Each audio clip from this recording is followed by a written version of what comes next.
We're going to get started with Manchester United because yesterday we reported that the club are interested in the Paris Saint-Germain goalkeeper, Gianluigi Donnarumma. This is big news, isn't it, Dan? Just tee this up for us. How far down the line are we with a potential deal here? Yeah, look, I think it's important to say at first that, very tentative. United are interested in Donnarumma. And when you look at their goalkeeping situation at the moment, Andre Onana, he is on tour with Manchester United at the moment, but he's out with a hamstring injury. United have had previous interest in Donnarumma in 2017 when he was at AC Milan. He then renewed his contract then. But really at this stage, it's just interest. And Donnarumma is entering the final 12 months of his contract at PSG. We know he's a Euros winner, of course, beating England a few summers ago. And of course, the Champions League winner now with that PSG team we saw at the end of last season. So we'll have to wait and see where United's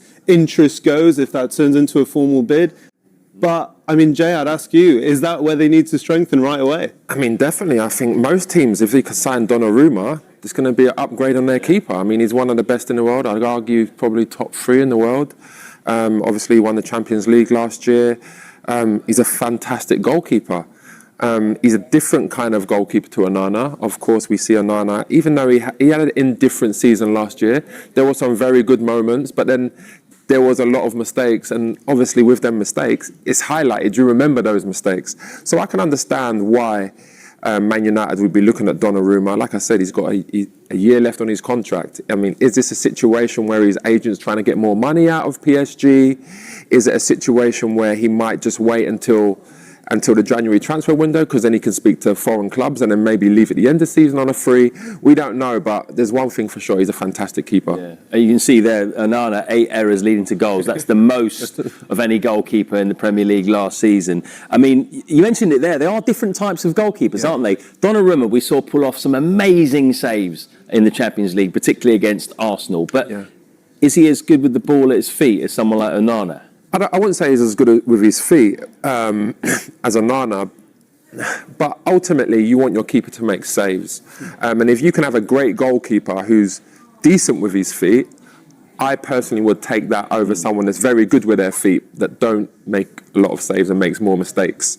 Yeah, I do think that you have to remember, yes, Onana did have a few mistakes last season, but he also did have a few man-of-the-match performances as well. I remember one in particular against Brentford. He made a fantastic double save, among many others, that game. And he also won save of the month a few occasions last season as well. So, yes, he had some mistakes in him. But I think Manchester United as a whole, as you know, Jay, when a squad themselves aren't feeling all that confident, maybe does a goalkeeper, a forward, maybe need a bit more empathy, even though those positions get so much more attention.